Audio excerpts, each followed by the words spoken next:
করব, পটল বাটা করার জন্য পটলটাকে গা আঁচড়ে পটলের গায়ের খোসা ছাড়াই নিই।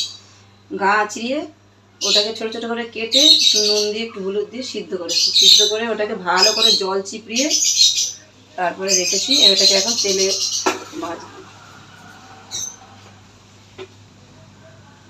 কড়াইতে আমি সর্ষের তেল দিলাম, একটু তেল বেশি লাগে।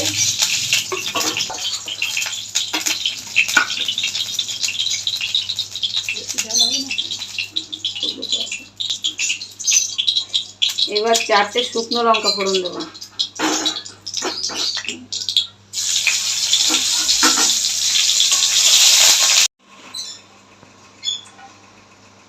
কটা রসুন দিয়ে দিলাম।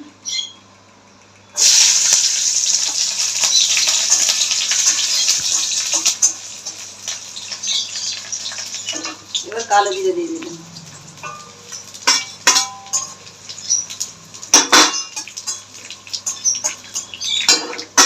এবার আমি সেদ্ধ করা পটলগুলো দিয়ে দেবো।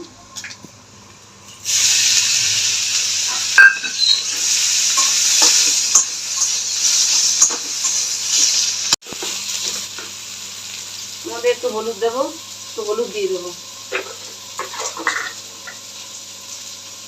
একটু নুন দেবো।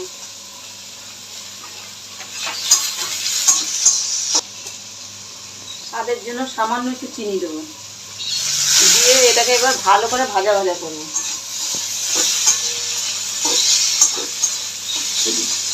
যেন বাটা এই পটলটার রস না থাকে, পটলটা যাতে রস না থাকে একটু ভালো করে একটু ভাজবো। ভাজা হয়ে গেছে, এবার এটা নামিয়ে বাটবো।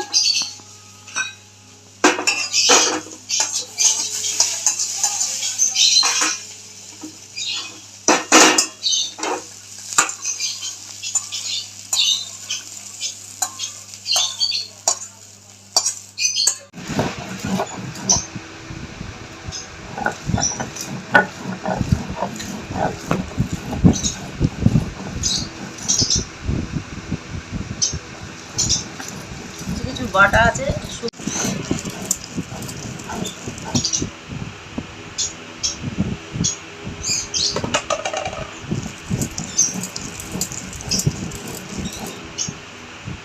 একটু সরষের তেল দিয়ে একটু মাখিয়ে নিলাম। বাটার পরে একঘেয়ে পটল খেতে খেতে হয়তো অনেক সময় ভালো লাগে না, এরকমভাবে একদিন করে খাবেন, ভালো লাগবে, আশা করি ভালো লাগবে। আর আপনারা এবার কেমন করে বাটা করেন আমাকেও একটু দেখাবেন, আমিও করার চেষ্টা করবো আপনাদের মতো। আর আমারটা এরকম করে খেয়ে দেখবেন, খেয়ে দেখে জানাবেন কেমন হয়।